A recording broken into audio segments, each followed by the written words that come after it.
Sunderlight Productions. Dans cet épisode, nous allons parler de repartir de zéro quand on est une référence dans son premier domaine, de photojournalisme, de mariage traditionnel indien, des Bocuse d'or, d'utiliser un zoom plutôt que des focales fixes, de privilégier l'information plutôt que l'esthétique dans une image, de se plaindre plutôt que de trouver des solutions, de bien cibler ses prospects, mais surtout, nous allons apprendre comment bien prononcer James Nashtway. Vous écoutez dans l'œil du photographe saison 2.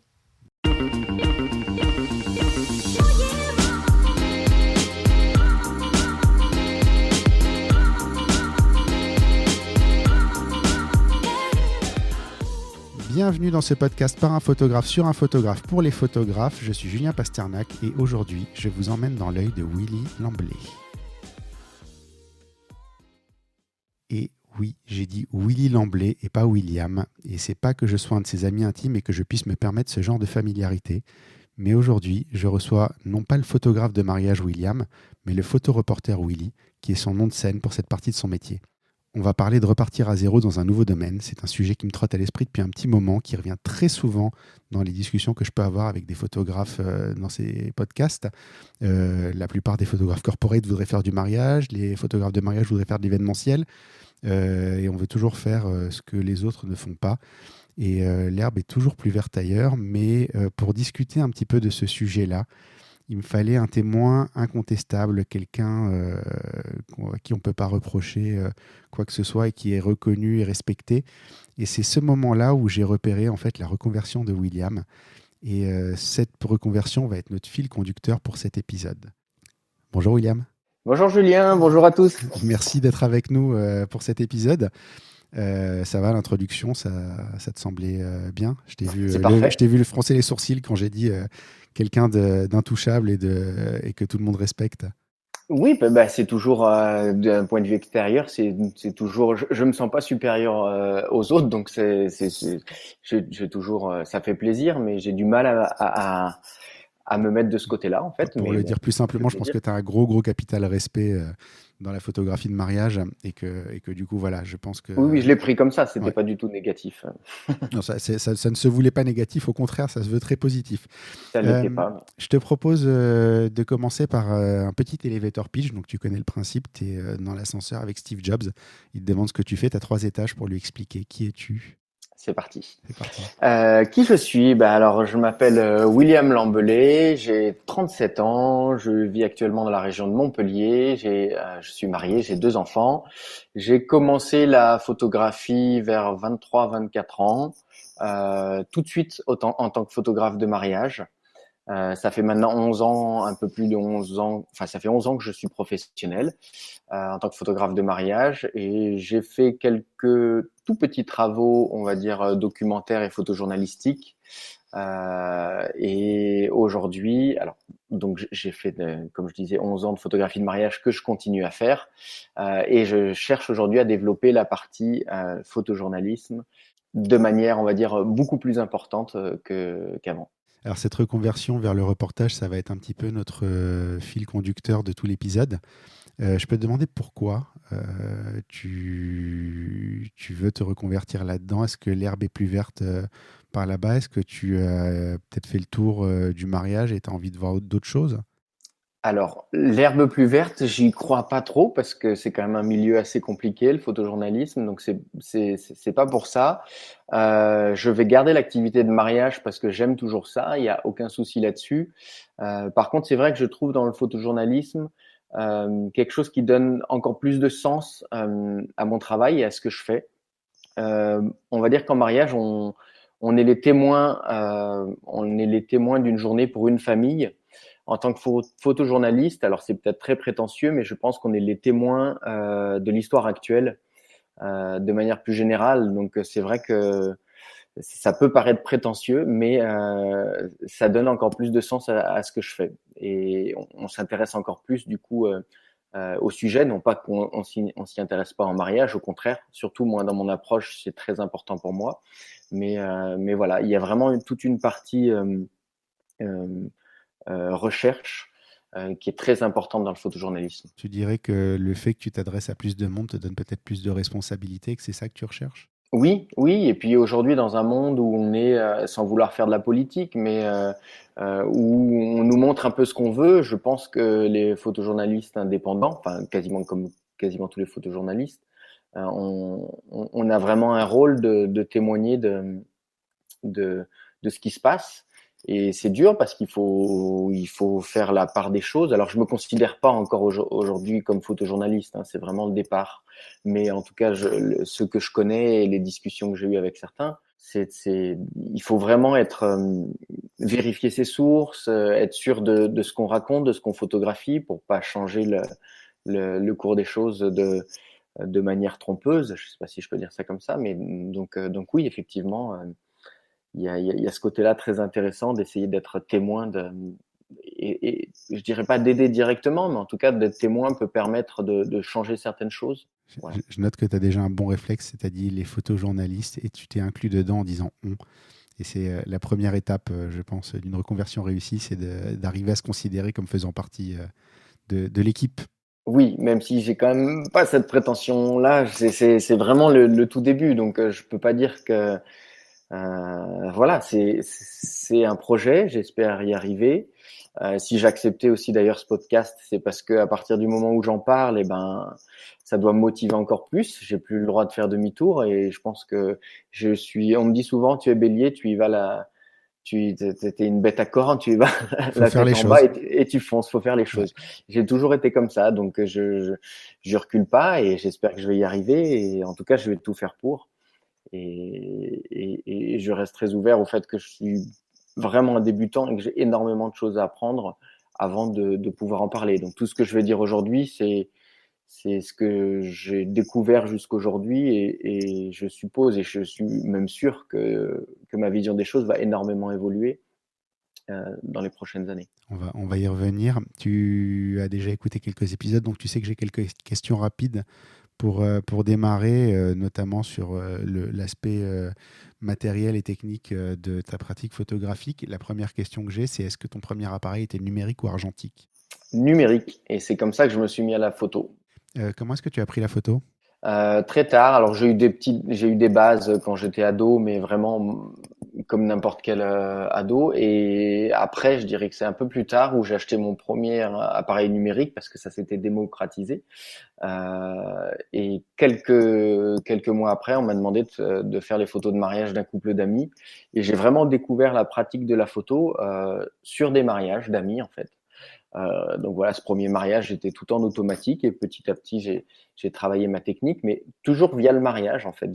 C'est le mariage qui m'a amené à la photo et pas la photo qui m'a amené au mariage. Tous ceux qui écoutent et qui démarrent dans le mariage, vous avez entendu qu'au départ, William Lamblay travaillait en automatique. Mais oui, bien sûr. C'est hyper encourageant en fait d'entendre ça. Et c'est vrai que j'en devrais tous voir la première photo des gens qu'on regarde quand on est tout en bas et qu'on regarde tout en haut. Je pense que Et j'ai aucun. D'ailleurs, je le dis beaucoup dans mes formations. Hein, il faut un peu désacraliser les photographes qu'on suit et qu'on idéalise, parce qu'on est tous passés par le début.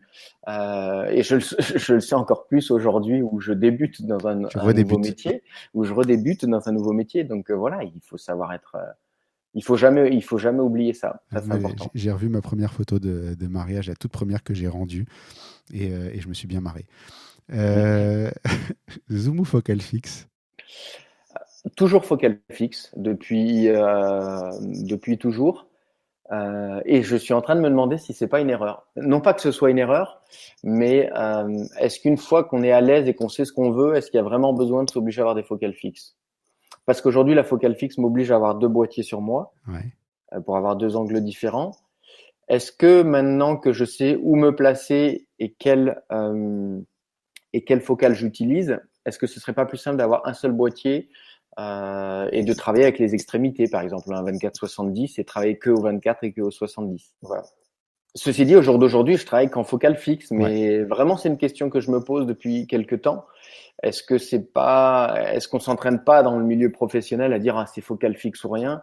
Aujourd'hui, il y a des zooms qui ont des qualités. On peut plus parler de différence de qualité, à part d'être peut-être dans la photo d'art, mais surtout En journalisme, on va être beaucoup plus sur l'information que sur la qualité. Ça n'empêche pas qu'on peut amener une qualité à l'image, hein, mais voilà. Est-ce qu'il y a vraiment un intérêt en fait? Est-ce qu'on se bride pas avec cette obligation qu'on se met dans un milieu professionnel?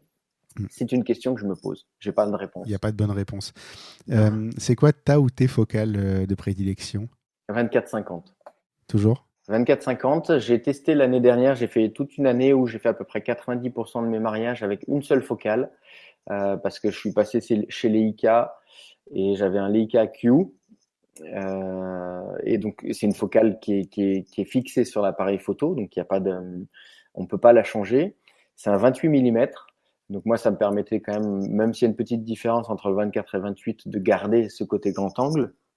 Et par contre, cette petite différence entre le 24 et le 28 donne un avantage au 28, c'est qu'avec, on peut faire du portrait, du détail. C'était vraiment un objectif à tout faire. Alors bien sûr, il faut pouvoir se rapprocher du sujet, être à l'aise avec ça. Mais voilà, je me suis vraiment éclaté. Et je regrette rien parce que j'ai des très bonnes images. J'ai jamais eu autant de très bons retours de mes clients. Mais c'est vrai que pour le côté un peu création, j'ai rajouté cette année, je reviens un peu en arrière et je rajoute un 50. Donc voilà. Après, ça reste, il faut savoir que ça reste un outil et que l'outil, on va dire, nous permet d'être un peu plus à l'aise, mais c'est loin d'être l'outil qui fait la photo. Plutôt lumière naturelle ou flash?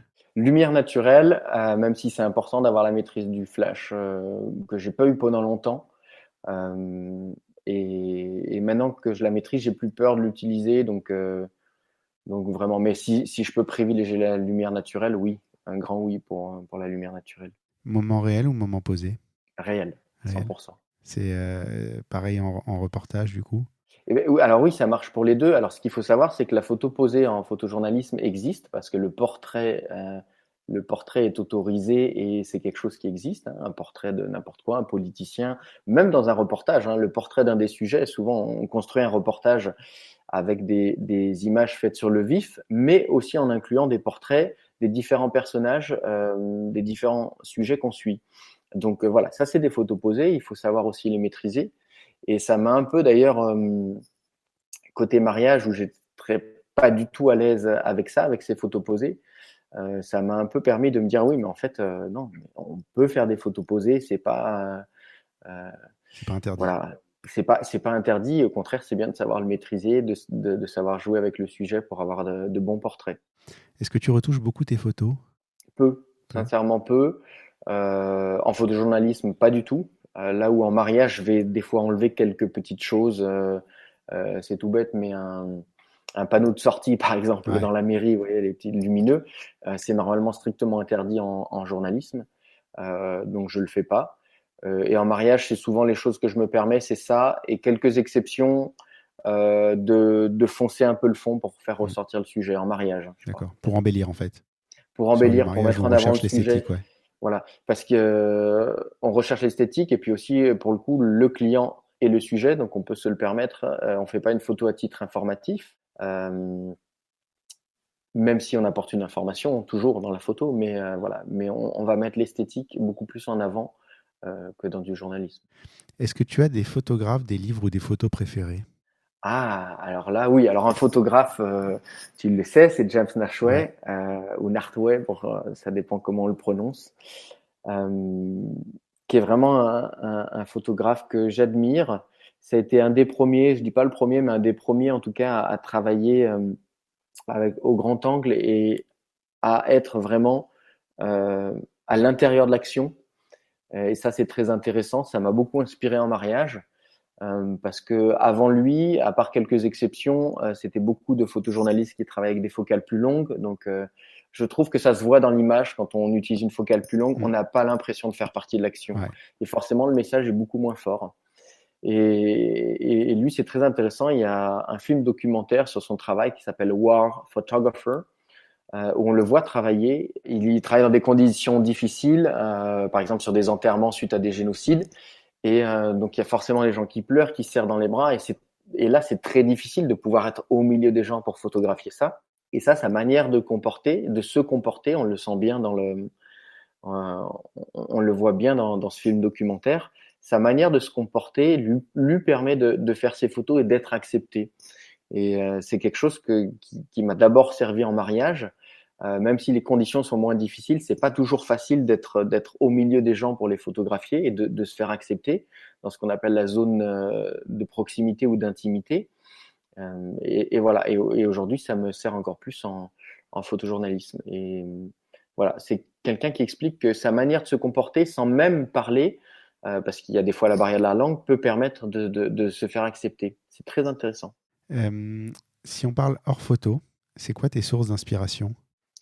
Ah, je dirais le cinéma. Alors, je vais pas être capable de vous donner beaucoup de noms parce que j'ai une mémoire visuelle et pas du tout écrite. Voilà, mais si je peux prendre un exemple, un des derniers films qui m'a marqué, je dirais c'est Les Misérables, par exemple, parce que je pense que c'est un film qui sort des codes du cinéma, que ce soit dans la façon de tourner ou dans l'histoire, et du coup, on est complètement le fait de pas rentrer dans une habitude et dans des codes, on est complètement perdu et on se laisse beaucoup plus prendre. Euh, T'es voilà, donc surpris le par un ciné, rythme différent en fait. exactement. Et ça me plaît. Et ça, c'est vrai en photo aussi. Quand je vois quelqu'un qui propose quelque chose de différent, ça permet complètement d'attirer l'œil et de s'intéresser et donc forcément de s'intéresser encore plus au sujet parce que ce soit le cinéma, la photo, on parle toujours d'un sujet, que ce soit même de façon documentaire ou complètement maîtrisée. Voilà. Donc, Mais la forme attire l'œil en tout cas, la forme un peu exactement. différente. Dernière question rapide, tu fais quoi de ton temps libre? Tu as 2 enfants, est-ce que tu as du temps libre déjà? Alors, j'ai pas beaucoup de temps libre, et puis plus je me lance dans des projets, moins j'en ai. Mm. Mais bien évidemment, il y a ma famille et mes enfants. Euh, Ça, c'est très important. Et puis, j'attache beaucoup d'importance à la nature. J'ai besoin souvent de partir quelques jours et de me couper de toutes ces connexions Internet, entre autres, et voilà, partir seul ou avec des amis, mais vraiment me couper un petit peu du monde. Ça, c'est quelque chose que je fais régulièrement et dont j'ai besoin. On va passer à la partie suivante du podcast qui est plus ta philosophie par rapport à la photo. La première question, c'est qu'est-ce qui te fait déclencher, qu'est-ce qui te fait appuyer sur le déclencheur pour prendre une photo? Ah, j'aime bien cette question. Euh, Qu'est-ce qui me fait déclencher? Euh, L'originalité, je dirais. Le fait qu'il y ait quelque chose qui m'attire l'œil, je peux pas. C'est quelque chose qui.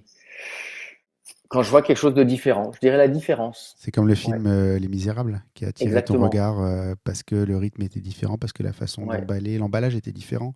tout à fait. Et d'ailleurs, je pense que, et j'espère que ça se retrouve un peu dans mes photos de mariage. J'espère pouvoir aussi le retrouver dans mes reportages.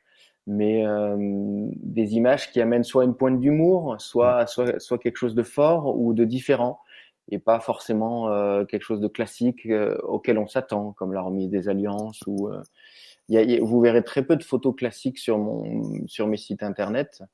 En mariage, j'ai aucune photo de groupe, aucune photo de couple, aucune photo de remise d'alliance. Enfin voilà, c'est que des moments pour moi qui étaient singuliers. J'aime bien ce mot. Voilà, quand je vois quelque chose de singulier, ça me fait déclencher. Mais ces photos, tu les fais quand même et tu les présentes pas? Ou tu t'y intéresses pas particulièrement de base? Je l'ai fait quand même, mais par contre, je passe pas beaucoup de temps dessus. D'accord. C'est-à-dire que voilà, tandis que quand je vois quelque chose de singulier, je vais aller fouiner, je vais essayer d'aller beaucoup plus loin, de développer ma photo, de continuer à l'améliorer. Voilà. Si c'est quelque chose de classique, je vais le prendre en photo, je le donnerai parce qu'il faut pas oublier en mariage qui sont nos clients. Voilà. Et c'est l'avantage en journalisme, c'est qu'on le client est pas le même, donc on est entre guillemets un peu plus libre et on peut passer plus de temps sur ce qu'on cherche à montrer. Puis les plus larges, t'as peut-être pas besoin de faire autant l'unanimité. Voilà, entre autres. Donc ça, c'est quelque chose d'intéressant aussi, de pouvoir se concentrer plus sur l'information et de développer du coup des photos en essayant de rajouter un peu d'esthétique et pas d'essayer d'être un peu couteau suisse à tout faire. La suite logique de cette question, c'est qu'est-ce qui fait une bonne photo? La singularité, tu vois, j'ai trouvé le mot, Mm. Uniquement. sans hésiter. Est-ce que c'est la même chose qui fait une bonne photo en mariage et en reportage? Tu as commencé un petit peu sur ce sujet avant que je te pose la question précédente. Mais non, c'est Oui, pas la même chose. Si? si, si. De mon point de vue, hein, bien, c'est la singularité, le fait que ce soit pas un moment où quelque chose qu'on ait l'habitude de voir. Ce qui va attirer l'œil sur ton sujet, en fait. Exactement. On va peut-être en parler après, mais justement, une de mes premières commandes sur le mariage, voilà, c'est pas une photo classique de mariage. Enfin, j'ai mis en avant ce qui n'était justement pas classique, et c'est ce que me demandait le média pour lequel j'ai travaillé, de montrer la différence par rapport à un mariage classique. On va y revenir sur ce point. C'est une de mes questions suivantes. Je développe pas Mais trop. on va partir déjà sur ta reconversion. Alors, je dis reconversion, mais la réalité, c'est que tu vas continuer la photo de mariage comme avant. Tu vas juste rajouter un autre rôle en parallèle qui est celui de reporter photographe. Je voulais voir comment tu abordais cette reconversion et notamment, est-ce que tu considères que tu repars de zéro? Eh ben, je pensais recommencer si on devait donner une échelle peut-être à 20% en ayant la technique photo et l'habitude du terrain. Et puis dans la réalité, j'ai plus aujourd'hui l'impression de recommencer entre 0 et 5%, si on peut dire ça comme ça, parce que même si je garde la technique photo est vraiment minime, mais sur le terrain, au final, je photographie pas les mêmes choses et surtout pas de la même manière. Donc je recommence presque de zéro, oui, tout à C'est fait. surprenant parce qu'en fait, on parle de reportage de mariage, on parle de storytelling. A priori, c'est supposé être assez similaire, hein. Qu'est-ce qui fait Euh, que justement tu retrouves pas tes marques ou...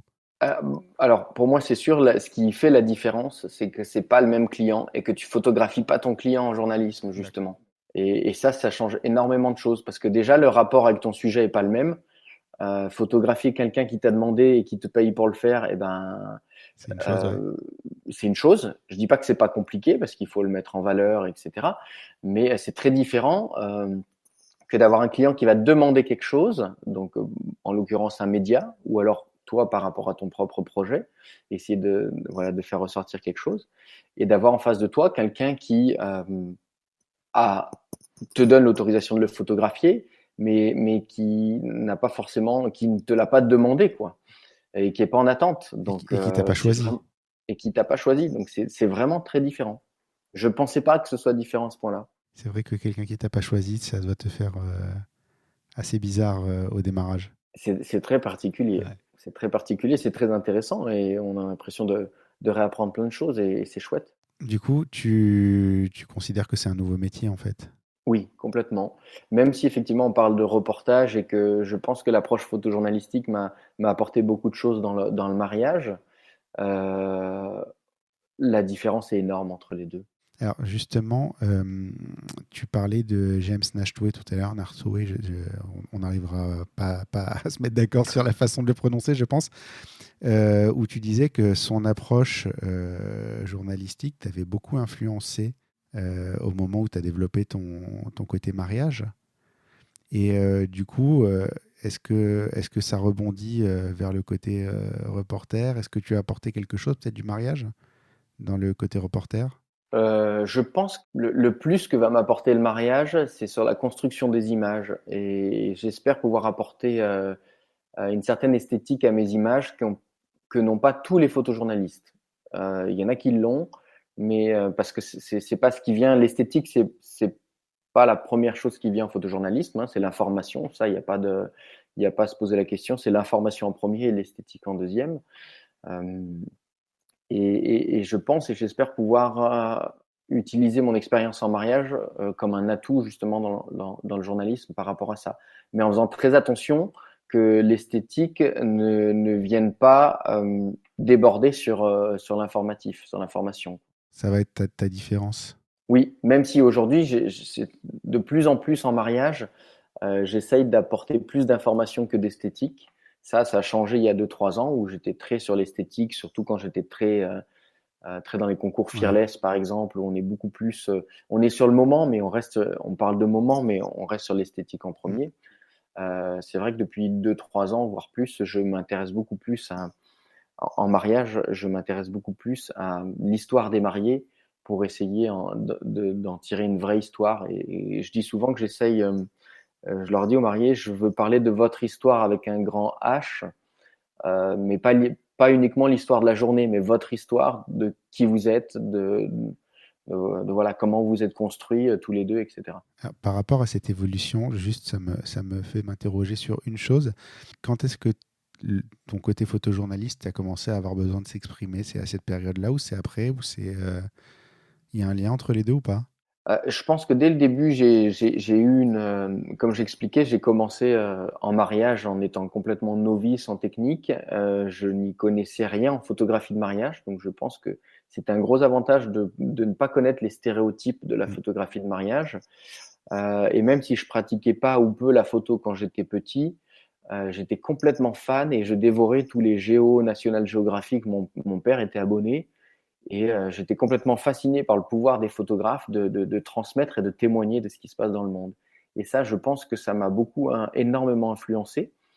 Je l'ai un peu laissé de côté, pas complètement, mais quand j'ai commencé à développer plus la partie esthétique avec les concours.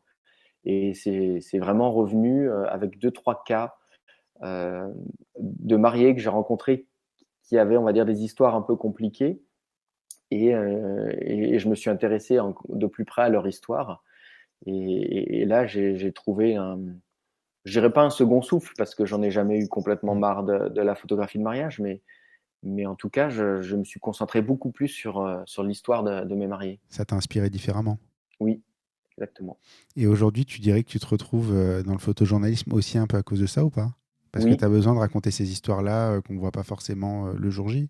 tout à fait. Et puis au final, le mariage, si on parle pas du tout photographie de mariage, mais je parle du mariage en général et de la photographie documentaire et photojournalistique, le mariage est un très bon témoin de notre société, de la culture d'un pays, d'une communauté. Enfin voilà, c'est un très bon marqueur en fait, le mariage.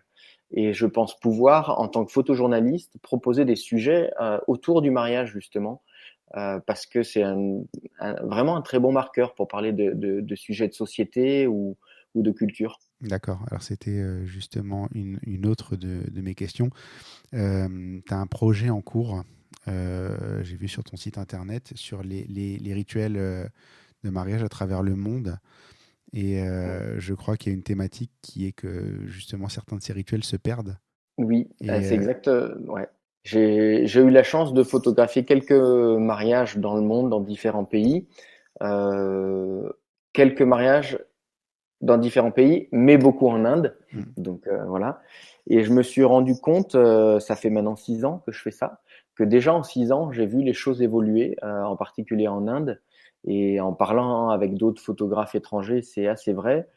Le, on va dire que le mariage a tendance à s'occidentaliser dans énormément de pays.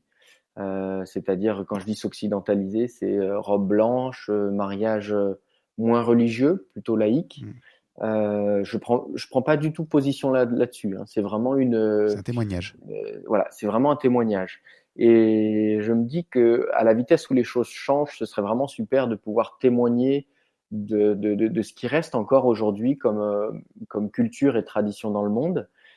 Ça fait 5 ans que je fais très régulièrement des mariages en Inde pendant l'hiver. Donc je pense avoir fait un peu le tour de ces mariages indiens pour pouvoir sortir, j'espère, un premier projet sur les mariages traditionnels indiens. Et je veux aller encore plus loin. Donc c'est un projet, comme on dit, au long cours pour travailler sur d'autres pays, d'autres communautés.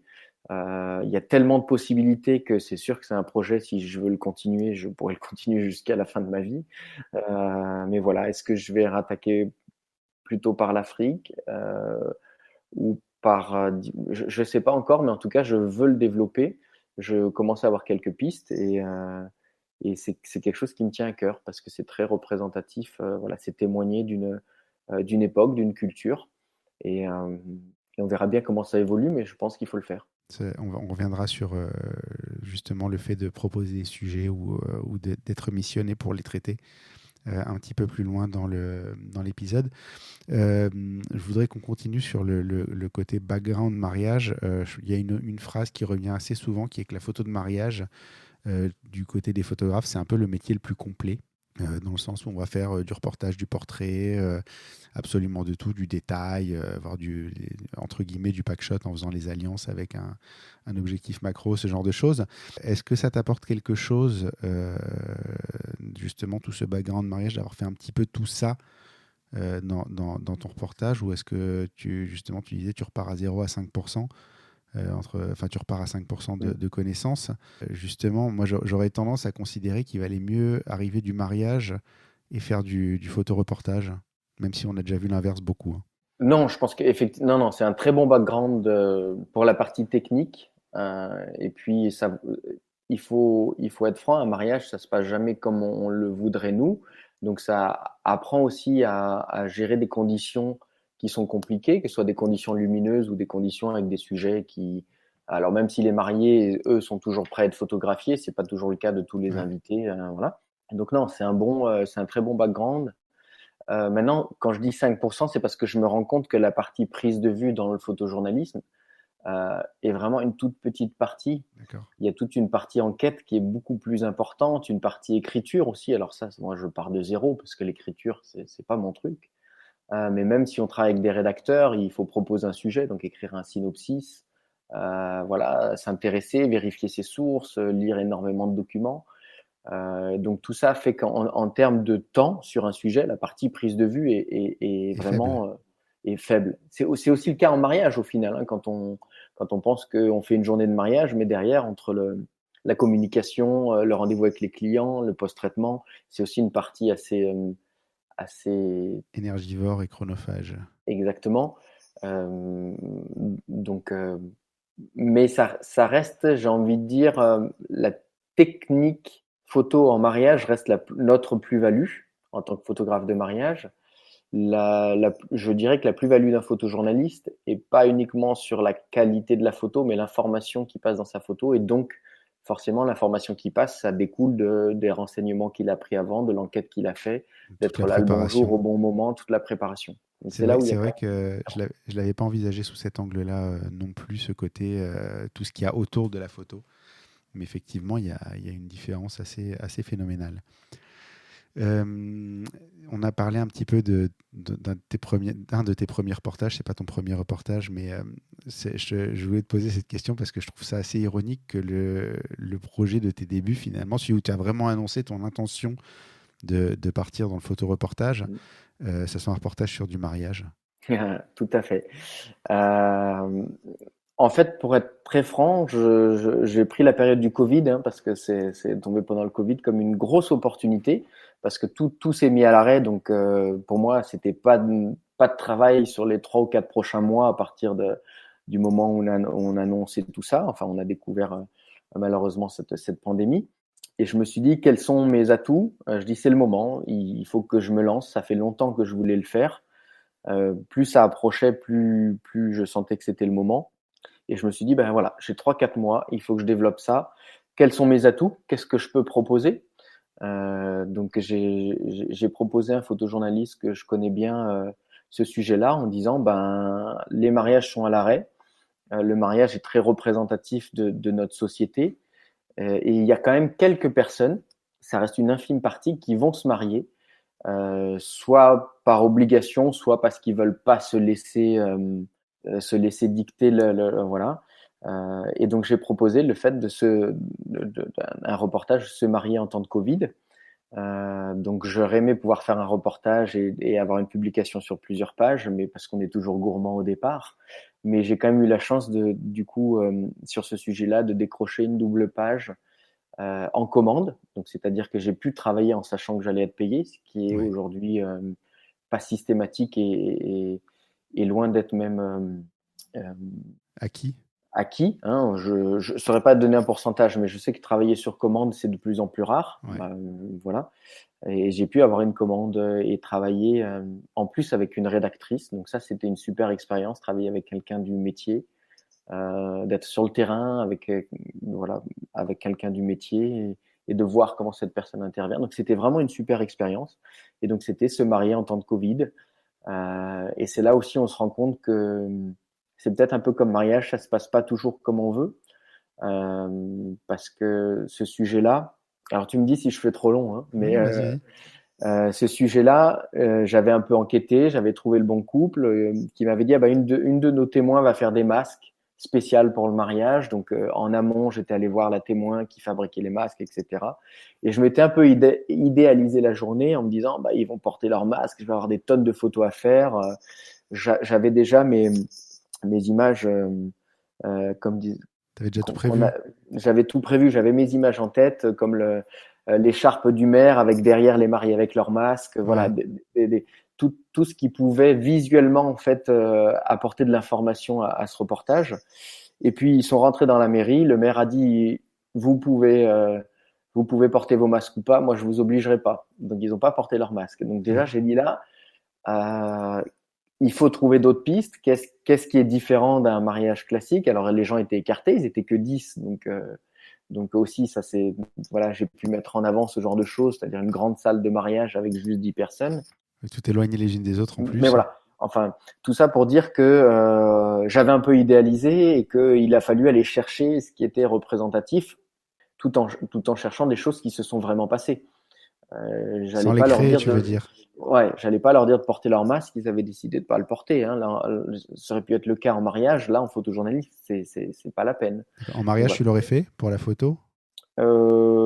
Si j'en avais parlé avec les mariés avant, oui. Si ça avait une importance pour eux, oui. Parce qu'il me semble que tu interviens peu, toi, en mariage. J'interviens peu, mais si les mariés avaient dit, alors j'ai du mal à l'imaginer parce que Ouais, aucun marié, je pense, ne veut porter des non, c'est masques, mais clair. s'ils m'avaient dit ça c'était important parce que ça représente quelque chose pour nous, j'aurais peut-être poussé, c'est-à-dire que si j'avais senti que c'était les invités qui avaient poussé à ne pas porter les masques alors que les mariés le veulent, je les aurais peut-être aidés à vivre ce qu'ils veulent vivre. Je ne sais Et pas si tu vois un peu la je différence. vois Voilà. je vois, oui, en fait, tu n'aurais pas, probablement pas dit directement, mais tu aurais trouvé un moyen détourné d'arriver à ce Exactement. résultat-là, quoi.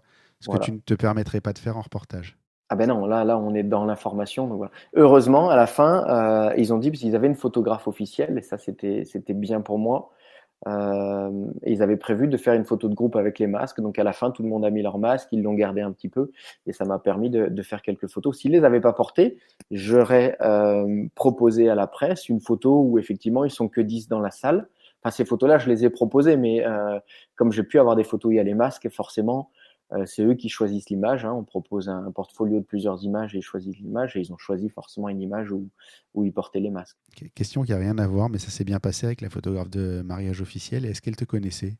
Elle me connaissait un peu, je pense, et puis surtout, je l'avais prévenu avant et lui dire que je n'étais pas du tout là pour la remplacer. Et tant mieux, parce que si j'avais dû faire les deux, enfin, C'est pas voilà, le même métier. c'est pas le même métier. Puis elle cherchait pas forcément justement à montrer ça, au contraire, tu vois, Ouais. à faire en sorte que c'était un mariage plus classique en temps normal, quoi. Et c'est encore plus là où je me suis rendu compte, si j'avais été photographe officiel sur ce mariage-là, j'aurais pas du tout fait les choses de la même façon. Mm. Bah, finalement, c'est peut-être une bénédiction que ça a été ton premier reportage, dans le sens où tu as pu voir la vraie différence entre les deux métiers. Parce que c'est le même Oui, sujet sous un angle qui n'a absolument rien à voir. exactement. Et c'est là où je me suis rendu compte que je partais avec pas tant de bagages que ça. Moi, je savais que je n'avais pas beaucoup, mais, mais voilà, j'ai dû aller chercher des choses encore plus différentes, et je me suis senti un peu perdu dans mes repères, et donc j'ai pas tant de repères que ça. Sur ton site internet côté mariage, à un moment, il y a une phrase que j'ai relevée qui dit que tu as besoin de bien connaître tes mariés. Et du coup, tu dis que tu es obligé de préparer tes sujets. Du coup, tu les prépares pas de la même manière. J'imagine que tu as quand même discuté avec les mariés avant non, sur ce reportage ou c'est vraiment. Oui, j'ai discuté avec eux parce que c'était important déjà j'ai discuté en amont avec eux pour savoir si ils étaient le bon sujet entre guillemets par rapport à ce que j'avais proposé à la Croix. Et après, je me suis intéressé, mais j'avoue que c'était le travail d'un rédacteur, du coup, d'aller plus profondément, d'avoir plus de détails. Mais oui, mais je me suis pas attardé. Quand j'ai discuté avec eux, je me suis attardé à ce que je pouvais trouver sur mon sujet sans les influencer. Qu'est-ce que j'allais pouvoir mettre en avant pour parler de ce sujet-là, et pas forcément de mettre en avant leur histoire, même si c'est important aussi, hein. Il faut parler de leur histoire, qui sont, c'est important ça de, d'avoir le contexte autour en journalisme, hein, d'avoir le contexte de voilà, le couple. Pourquoi ils ont, par exemple, c'est une question bête, mais pourquoi ils ont décidé de maintenir leur mariage à cette date? Et ben, c'était parce que cette date-là, c'était leurs 5 ans de rencontre, jour pour jour.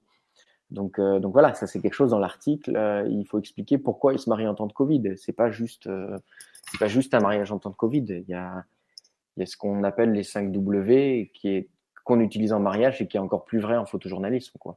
Ah, vas-y, ça, je suis curieux, je connais pas les Les 5 5 W. W, Ouais. c'est répondre aux 5 questions qui sont en anglais: le what, le why, le who, le when, et il doit m'en manquer un, Where? le where, tout à fait. Donc voilà, il faut, et tout ça découle et permet en fait de comprendre l'ensemble d'un moment, en fait, si on a toutes ces informations. Donc voilà.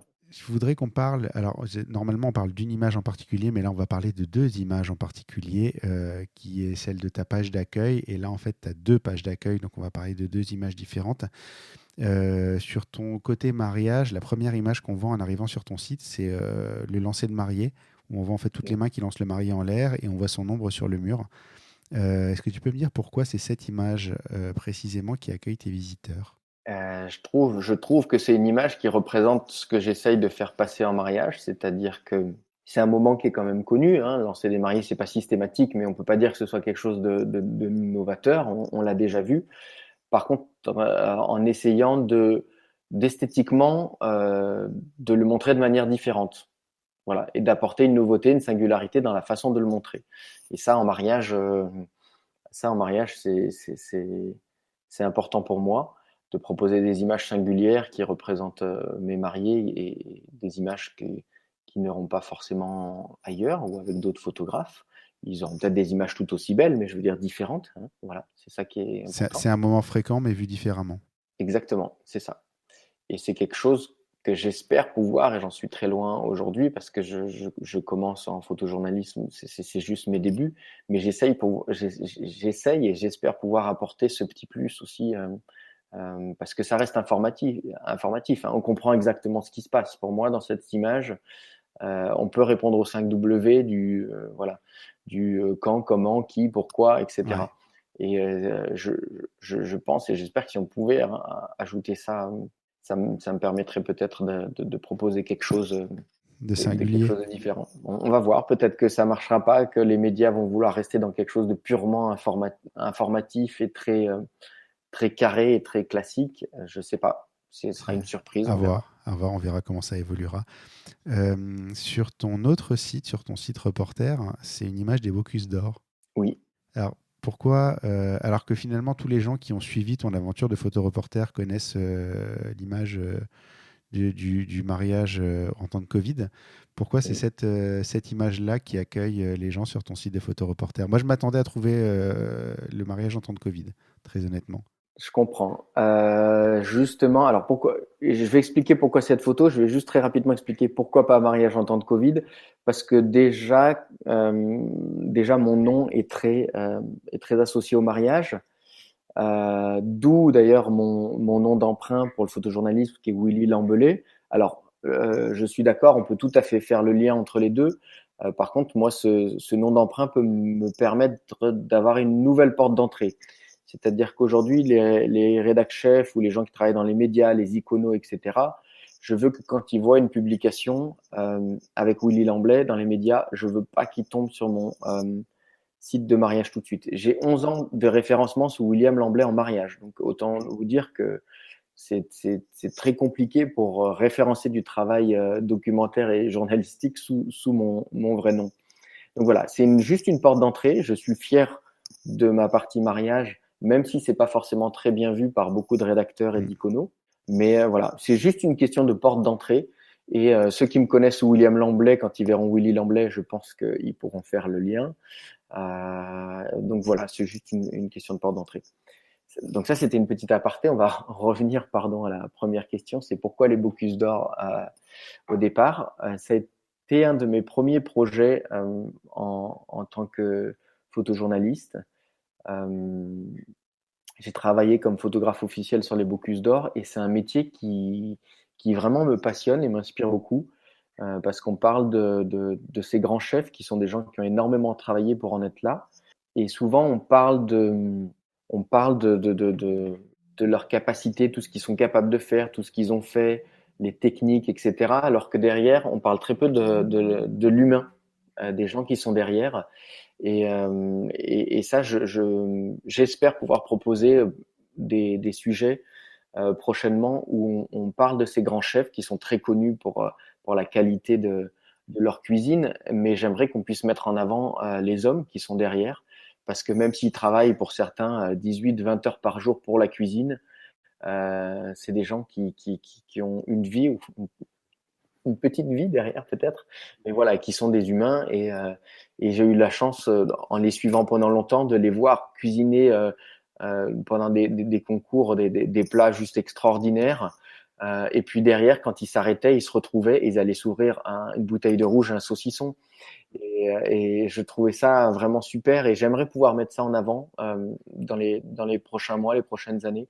Donc je dévoilerai pas exactement les sujets parce que malheureusement, d'après ce qu'on m'a dit, quand on dévoile des sujets trop précis, on peut se les faire Piqué. piquer. Donc voilà, donc je travaille moi, mais sans avoir la prétention d'être le meilleur pour ces sujets, je travaille un peu mon réseau pour pouvoir proposer des sujets, peut-être que je dévoilerai bientôt, mais sur le côté plus humain de ces grands chefs de cuisine. Toujours sur ton site de mariage, il y avait une chose qui m'a beaucoup marqué, et ça, je fais un petit aparté parce que c'est vrai qu'on est plus parti sur le côté photoreporter, mais sur ton site côté mariage, tu es mis en avant très différemment de ce que la plupart des photographes font. Notamment, tu es le premier lien à cliquer. Il y a écrit William avant. Alors, on atterrit sur les photos, mais le lien William est avant le portfolio. Et tout ce qui est dedans est très personnel. Et justement, je m'interrogeais là-dessus. Alors pour le mariage, c'est vrai que c'est quand même particulier parce qu'on demande aux mariés de se livrer, de nous faire confiance. Donc pour moi, c'est important qu'ils puissent me connaître un minimum. Je leur pose des questions. En tout cas, je demande à mes mariés de se livrer. J'ai pas de questions particulières parce qu'ils peuvent me dire ce qu'ils veulent. Hein. Je les oblige pas à me parler de voilà. Mais je pense que ça me paraît normal je peux pas leur demander de se livrer sans me livrer un minimum. J'attache beaucoup d'importance au fait que cet onglet sur mon site internet, je l'appelle William et pas à propos de ou le photographe. Voilà, même si je travaille, si j'ai une associée avec qui je travaille, mes clients savent toujours si c'est moi qui vais venir ou si c'est mon associé. Et donc voilà, on parle de William, on parle pas du photographe et c'est pas un photographe, c'est moi ou quelqu'un d'autre, mais en tout cas, si c'est moi, c'est personnel. Euh, Dans tout ce que tu fais, qu'est-ce que tu préfères faire comme image? Et notamment, si je te dis, tu as 80 ans, tu fais une présentation devant plein de petits jeunes et tu dois leur montrer l'image qui résume toute ta carrière. C'est quoi l'image que tu leur montres? Pas forcément une image que j'ai faite aujourd'hui, De tu ce veux que dire? tu veux, même une image à venir, mais qu'est-ce que tu aimerais montrer quand tu seras vieux et que tu donneras des leçons à des petits jeunes qui débutent? Qu'est-ce qui va rester? Qu'est-ce que tu aimerais qu'il reste de toi? Parce que finalement, si tu regardes les photographes les plus connus, il reste, bon, il y a des livres, mais en général, on les résume à deux, trois images.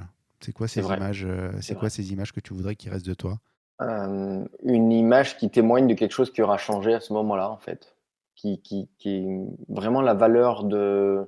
C'est pas forcément moi, mais c'est la valeur d'apporter un témoignage. C'est vraiment.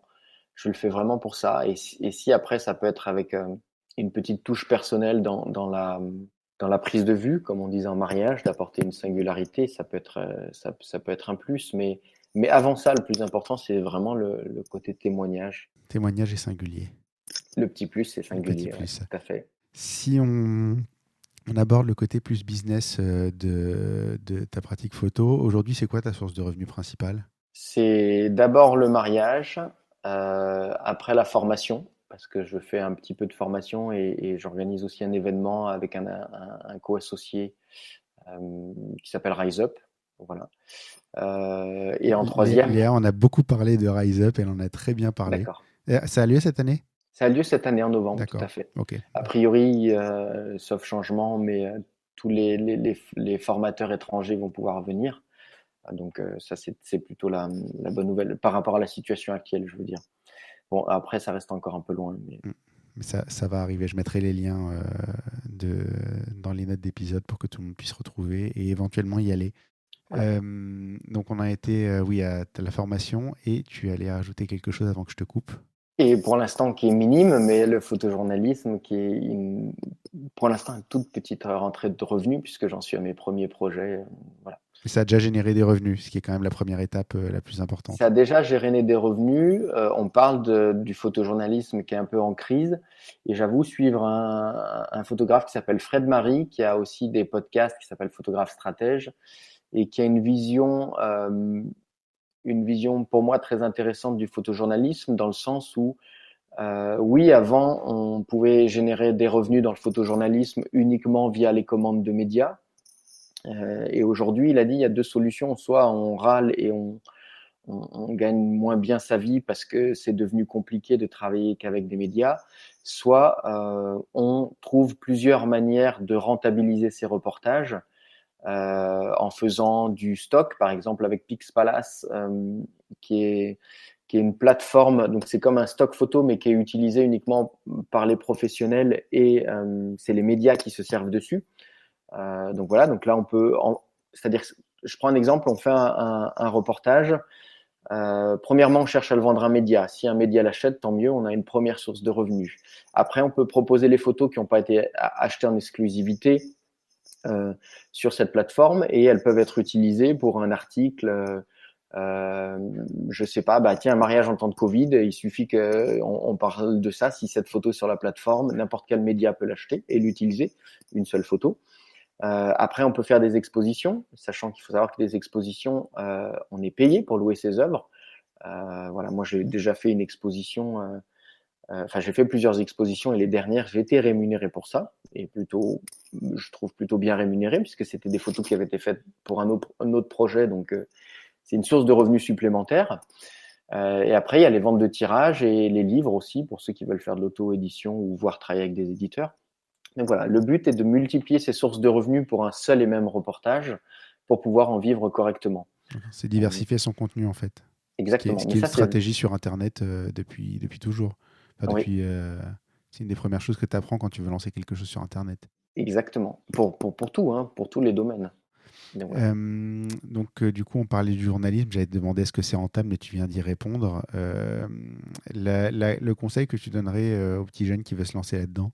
Tu es peut-être encore un peu jeune toi-même. Bah oui, parce que j'ai du mal il faudrait que je me donne des conseils moi-même. Je me rends compte que ce qui est très, très important, c'est le réseau.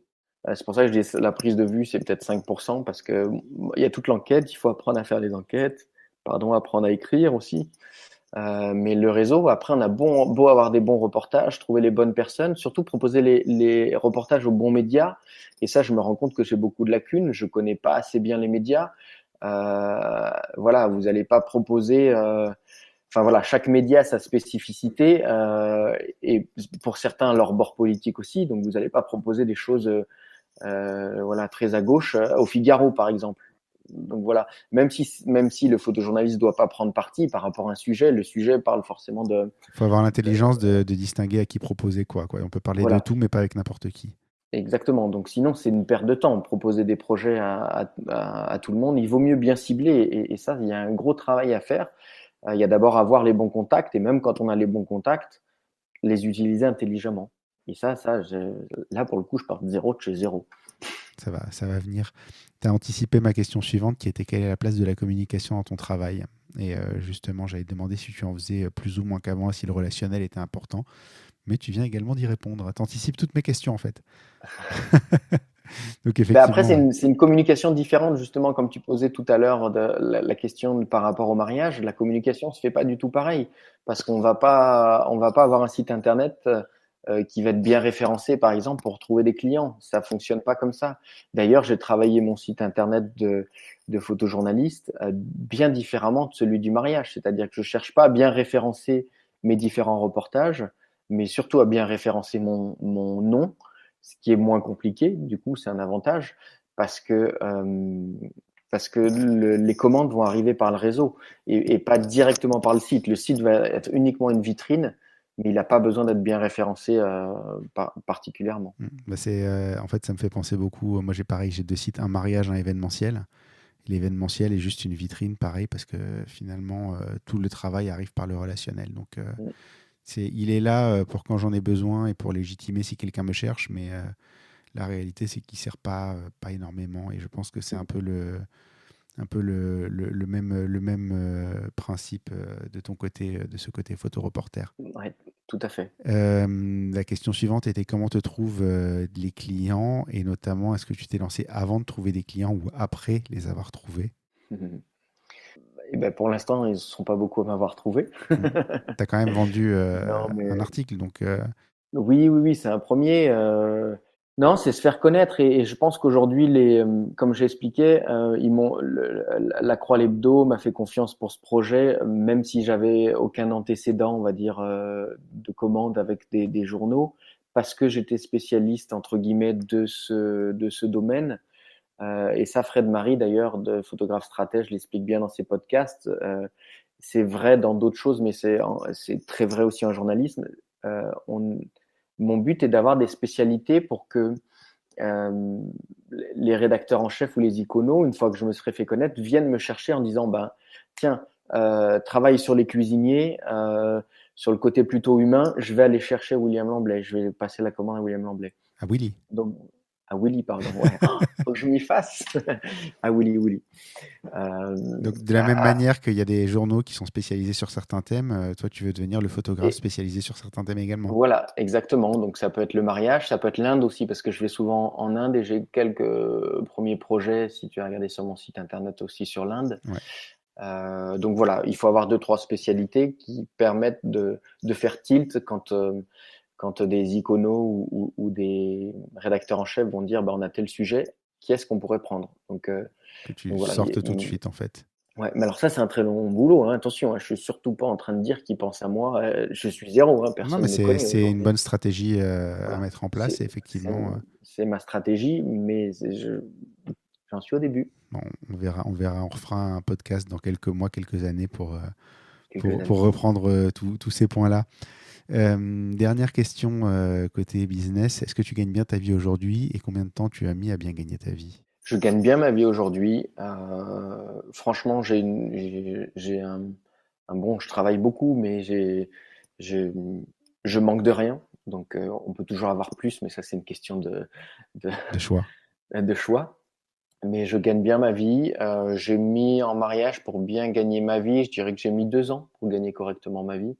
Voilà. À savoir qu'avant, j'étais assimilé ingénieur. Donc, j'étais ingénieur d'études, c'est-à-dire que j'avais pas le diplôme, mais je faisais l'équivalence en termes de travail. Donc, j'avais plutôt, on va dire, un métier avec un salaire confortable, même si c'était pas un très grand salaire, mais c'était plutôt un bon salaire. Donc, j'ai quitté tout ça pour me lancer dans la photo de mariage. Donc voilà, j'ai mis, je dirais 1 an et demi, 2 ans D'accord, ce qui est bien. à en vivre correctement, sachant que la première année, en plus, il y a souvent des aides. Donc voilà, ça m'a permis de jamais me sentir dans le besoin. Si on va attaquer la conclusion du podcast, la première question de cette conclusion, c'est quel est le pire moment de ta carrière? Je laisse volontairement ouvert. Tu peux parler de mariage, tu peux parler de photoreportage, tu peux parler de tout ce qui est relatif à la photo. Le pire moment, je vais en donner un de chaque. Ouais. En mariage, c'est un jour où j'étais collé à la table pour un discours pour faire une photo de la mariée. J'étais collé, elle était un peu loin, pourtant elle était à 2 mètres. J'étais collé à la table pour être discret, j'étais bas, etc. Et j'ai dû mettre, je sais pas comment, être déséquilibré. J'ai mis un tout petit coup dans la table, vraiment pas grand-chose. Le verre de vin est tombé. Oufec. Et voilà, le verre de vin rouge est tombé et a légèrement taché la robe de la mariée. Je me suis rarement senti aussi mal. Toi qui interviens jamais, pour le coup, tu as fait une belle intervention, la seule photo. Ouais, puis c'est fou que c'était un petit, je veux dire... une pichenette, quoi. Ouais, c'est ça, une pichenette. C'est pas parce que j'ai pris un risque en lui faisant faire un peu n'importe quoi avec un verre de vin rouge ou voilà. Bon, c'était comme ça. Même si c'était un peu la faute à pas de chance, j'étais un peu mal à l'aise. En journalisme, qu'est-ce que je dirais? Je dirais sur le concours des Bocuse d'Or, par exemple. À un moment, je faisais des photos, je faisais un live à un endroit où j'avais le droit d'être, mais si j'avais su ce qui se passait, j'aurais été censé pas être là et surtout pas faire des photos et encore moins filmer parce que je faisais un live en même temps. Donc voilà, il se passait un truc qui mettait un peu en porte-à-faux un des candidats et Mais j'y suis allé, voilà, sans trop. Je savais pas ce qui se passait en fait. C'était sans mauvaise Voilà. intention, mais ça a quand même. Sans mauvaise intention, et du coup, ça m'a mis un peu mal à l'aise. Et en plus, moi qui m'entends très bien avec les grands chefs cuisiniers, et parce qu'ils ont une valeur du travail, et franchement, c'est des gens super qui tous les jours, quand ils me venaient voir travailler pendant les concours, des heures non-stop, me demandaient si j'allais bien et tout, alors que on peut se dire que c'est pas on peut se dire, c'est des grands pontes, c'est des gens qui ont beaucoup bossé, et ils ont une valeur du travail, c'est très appréciable. Mais là, il y en a un ou deux qui m'a fait une remarque, j'avoue, j'étais un peu mal à l'aise, mais c'était pas volontaire de ma part. Par opposition, le meilleur moment de ta carrière? Bah pareil, je vais essayer de prendre de chaque côté. En mariage, je dirais que c'était quand j'ai gagné le titre de POI à la WPJA. C'est quelque chose qui, Poi, c'est Photographer of the ouais, Year. Ouais. ouais, c'est ça, photographe de l'année, donc l'équivalence de meilleur photographe international C'est le de numéro un de mondial. ce concours-là. Numéro un mondial pour la WPGA, donc dans la spécialité photojournaliste de mariage. Et ça, c'est un concours qui avait beaucoup d'importance et qui a beaucoup d'importance à mes yeux, parce que c'est, je crois, aujourd'hui le seul concours de mariage qui est jugé par des personnes extérieures au monde du mariage, et en particulier des journalistes et des photojournalistes. Donc voilà, pour moi en tout cas, c'est une valeur, c'est le concours qui, par rapport à mon approche, a le plus de valeur. Et je reste conscient qu'il y avait beaucoup de très bons photographes, et que sur les quelques très bons photographes qu'on était cette année-là, même s'il y en a plein de très bons, mais voilà, dans cette spécificité, il faut avoir un peu le petit coup de pouce pour être premier plutôt que deuxième ou troisième. Ça se joue toujours à très peu de choses entre les trois premiers, Voilà, je donc pense. voilà. Voilà, il y a j'aurais pu être, enfin j'aurais pu, il y a des gens qui sont les poulies d'or des concours, et voilà. J'ai eu cette Mais toi, tu as chance-là été le de numéro un. voilà. T'as été le Nadal, tu as été le Federer. Voilà. Mais de- l'année d'avant, j'avais été deuxième Fearless, et l'année d'après, j'étais deuxième WPGA de nouveau. Donc, j'ai eu la chance de pouvoir passer ce cap une Il y a quand même fois. une constance, et il faut retenir aussi la constance qui est peut-être plus importante que le titre finalement. Donc voilà. Mais c'était surtout quelque chose qui permet à me motiver. Très sincèrement, les concours de mariage sont très, très critiqués. Peut-être, ça peut peut-être s'expliquer, mais vraiment, ce concours-là, moi, m'a aidé à construire des images et à apporter beaucoup plus d'informations. C'est un concours qui, à l'époque, il y avait des catégories. C'était montrer comment on pouvait passer les cinq sens, par exemple, le toucher, etc. Il y avait des catégories, le toucher. Et ça, moi, ça m'a aidé à aller chercher des choses en plus pour construire mes reportages. Donc vraiment, au-delà du prix qu'on peut avoir ou ne pas avoir, des awards, ça m'a vraiment poussé à développer, à construire mes reportages. Ça t'a fait grandir. Oui, vraiment, sincèrement. C'est tout l'intérêt des awards, je pense. Et côté reporter? Côté reporter, eh ben, petite victoire, mais ma première commande, c'est tout bête, mais même si c'est une toute petite commande, il va falloir que je le fête. C'est très récent, et c'est un premier pas. C'est pas grand-chose, mais de toute façon, les victoires, il faut que ce soit personnel, hein. Les C'est victoires, il n'y clair. a pas de. Voilà, il faut que c'est par rapport aux objectifs qu'on peut se mettre chacun. Et je pense que c'est très important de se mettre des objectifs pour avancer. Dernière question. Qui est-ce que tu me recommanderais pour un prochain épisode? Oh, oh. Pas forcément en mariage. Pas forcément en mariage. Je suis très ouvert là-dessus. Je reçois tout le monde. Olivier Laban-Mattei. Ah, Léa l'a cité. Léa Eh l'a ben cité. voilà. Bah, ça va venir. Il est un peu difficile à contacter, mais je trouverai un moyen tôt ou tard de Oui, l'avoir. c'est comme les photojournalistes, ça dépend beaucoup des périodes en Ouais, fait. Donc il faut laisser un peu passer des périodes. Et voilà, je sais que début d'année, si tu l'as contacté début d'année, par exemple, il était au Groenland. Donc d'accord. Oui, autant donc dire c'est que voilà, un peu délicat. Mais voilà, c'est c'est un peu rigolo parce que délicat. tu dis ça et j'ai encore l'onglet ouvert dans mon navigateur pour ne pas oublier qu'à un moment, il faudrait que j'arrive à le contacter d'une manière ou d'une autre. Ok. Et sinon, peut-être dans la même veine, mais plus féminin, Caché Astrek. Je connais pas, mais je vais faire mes recherches. Je vais Donc faire mes voilà. recherches là-dessus. Où est-ce qu'on peut te retrouver? Ah, pour de vrai, me Pour de voir en vrai? vrai. Non, sur Internet. Alors, selon ce que tu veux mettre en avant, évidemment. Alors du coup, que ce soit sur les réseaux sociaux ou site internet, j'ai tout en double, hein. Donc il y a William Lamblay et Willy Lamblay. Voilà, on peut me retrouver des deux côtés. C'est un peu dur au départ de jongler, mais voilà. Et après, en présentiel, je pense être au salon de la photo, puisque c'est quand même un rendez-vous incontournable pour les rencontres plus que pour pour le on va matériel. dire, les différents stands, même si je serai beaucoup sur le stand de DreamBooks Pro, puisque je suis ambassadeur de la marque. Rise Up, bien évidemment. Et j'avoue que Est-ce qu'il j'ai reste des hâte. places à Rise Up? Il reste actuellement 2 places. D'accord. 2 places sur 39. Donc, d'ici la diffusion du podcast, je ne peux rien promettre. Elles seront peut-être plus disponibles. On verra. Voilà. Ce sera la surprise. Je mettrai tous les liens de toute façon. Tu m'enverras tout par mail et puis je mettrai tous les liens dans les notes d'épisode pour que les gens puissent te retrouver. Il me reste à te remercier d'avoir participé à ce podcast, d'avoir fait cette révélation. Ici, t'en avais déjà parlé avant, mais je crois que c'est une des premières fois que que j'en parle plus officiellement. Aussi officiellement, en tout cas, de ce projet-là. Et c'était très sympa d'en discuter avec toi, de voir un petit peu quelqu'un dont on peut considérer qu'il n'a pas grand-chose à prouver, se remettre dans le bain où tu peux avoir des doutes et des inquiétudes et redécouvrir des choses et repartir un petit peu de zéro. Et c'est inspirant. Je trouve que c'est vraiment un sujet inspirant. Donc, merci beaucoup. Merci à toi. Et puis oui, c'est une inspiration, ça me pousse et c'est un nouveau défi et vraiment j'aime les défis. Et si j'ai accepté, c'est parce que justement, ça va me pousser encore plus dans mon défi de réussir et d'avancer. Donc voilà, mais je répète une fois de plus que tout ce que j'ai dit, c'est ma toute petite expérience à ce jour et ça peut changer et que j'ai pas du tout la prétention d'avoir la vérité sur tout ce que j'ai dit, mais en tout cas, c'est ce que j'ai pu apprendre. Écoute, j'espère que dans quelques temps, on fera l'épisode 2, le suivi, et que tu auras plein de choses très positives à nous dire. Ce sera avec plaisir. Merci beaucoup, William. À bientôt. Merci à toi, Julien.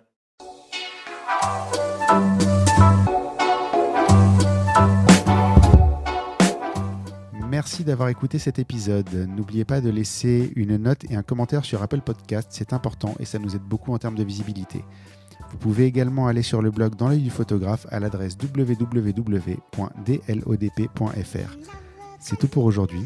On se retrouve au prochain épisode dans l'œil d'un nouveau photographe.